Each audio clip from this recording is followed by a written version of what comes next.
Beatitudes. The Beatitudes, found in Matthew 5:3-12, are a series of blessings Jesus pronounces at the beginning of the Sermon on the Mount.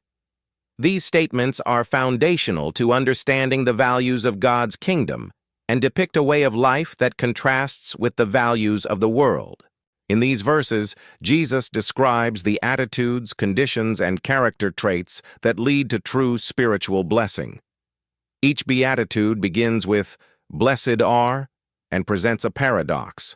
What might seem undesirable or lowly is revealed to be honored in God's kingdom. "Blessed are the poor in spirit, for theirs is the kingdom of heaven," Matthew 5:3, meaning, to be poor in spirit means to recognize one's spiritual need and depend entirely on God's grace. This is a call to humility and an acknowledgement of our limitations and need for God's mercy. Kingdom perspective. Jesus teaches that those who recognize their need for God's help and do not rely on their own resources are the ones who inherit God's kingdom. Humility opens the door to experiencing God's presence and receiving His guidance. New Testament connections. James 4:10. Humble yourselves before the Lord, and He will lift you up. This aligns with the idea that humility attracts God's favor. 1 Peter 5:6. Peter encourages believers to humble themselves under God's mighty hand, highlighting that true greatness in God's kingdom comes through humility. Blessed are those who mourn, for they will be comforted. Matthew 5:4, meaning mourning here can refer to grieving over sin, injustice, or personal loss. Jesus affirms that those who are brokenhearted or grieved will receive comfort from God. New Testament connections. 2 Corinthians 1:3-4. Paul calls God the Father of compassion and the God of all comfort, reminding believers that God provides comfort in times of trouble. Revelation 21:4. This verse promises that in the new creation, God will wipe every tear from their eyes, pointing to the ultimate comfort and restoration found in God's kingdom. Blessed are the meek, for they will inherit the earth. Matthew 5:5. Meaning, meekness is strength under control, characterized by humility and gentleness. The meek don't assert themselves over others, but trust in God's justice and timing. Kingdom perspective. In a world that prizes power and control, Jesus promises that those who are humble and gentle will ultimately inherit the earth. This reflects God's upside-down kingdom, where the meek, not the dominant, are honored. New Testament connections. James 1:21. James encourages believers to receive with meekness the implanted word, indicating that meekness is essential for spiritual growth.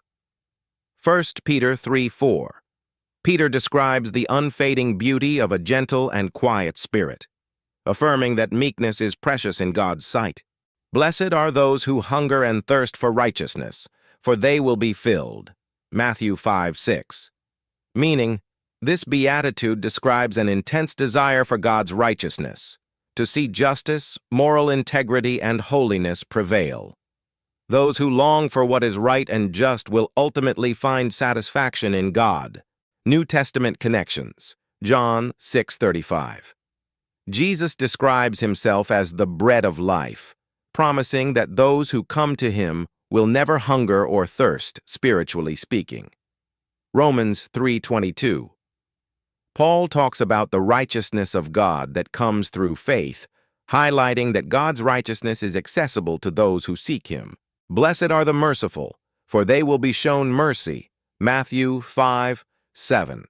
Meaning, mercy is compassion in action, reflecting God's kindness and forgiveness toward others.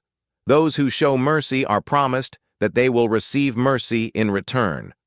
Kingdom perspective. This beatitude calls for empathy, kindness, and forgiveness, which are central to God's character. Jesus teaches that as we extend mercy, we open ourselves to receiving it, embodying God's love. New Testament connections. James 2:13. Mercy triumphs over judgment, reinforcing the idea that mercy aligns with God's heart and brings blessings. Ephesians 4:32. Paul urges believers to be kind and compassionate to one another, underscoring the value of mercy within Christian relationships. Blessed are the pure in heart, for they will see God, Matthew 5:8. Meaning, purity of heart refers to a singular devotion to God, free from deceit, hypocrisy, or selfish motives. It is an undivided heart that seeks God above all else. Kingdom perspective. Jesus promises that those who are pure in heart will see God. This indicates both spiritual insight and the promise of future fellowship with God in eternity. New Testament connections. Hebrews 12:14. The author of Hebrews states that, without holiness, no one will see the Lord, emphasizing the importance of a pure heart in approaching God. 1 John 3:2-3. John talks about the hope of seeing God as a motivation for living a pure life.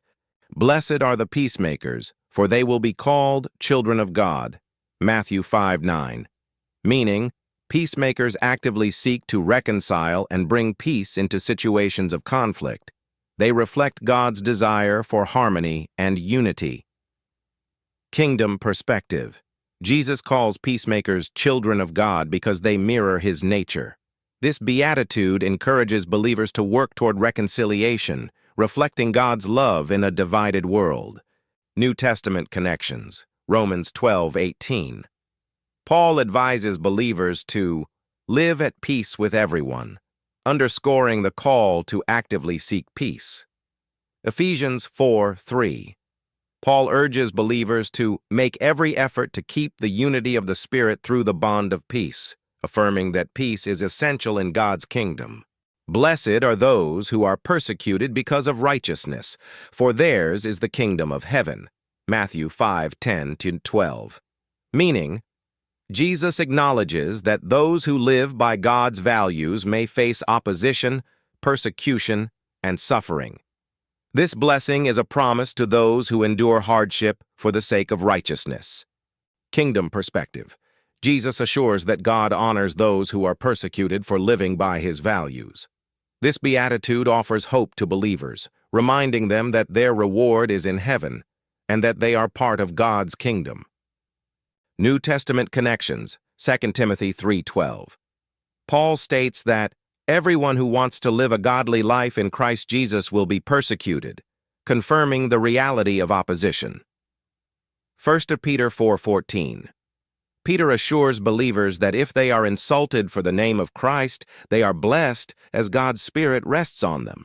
Summary of the Beatitudes' kingdom values. Each beatitude reveals a value of God's kingdom that contrasts with worldly values, humility and dependence.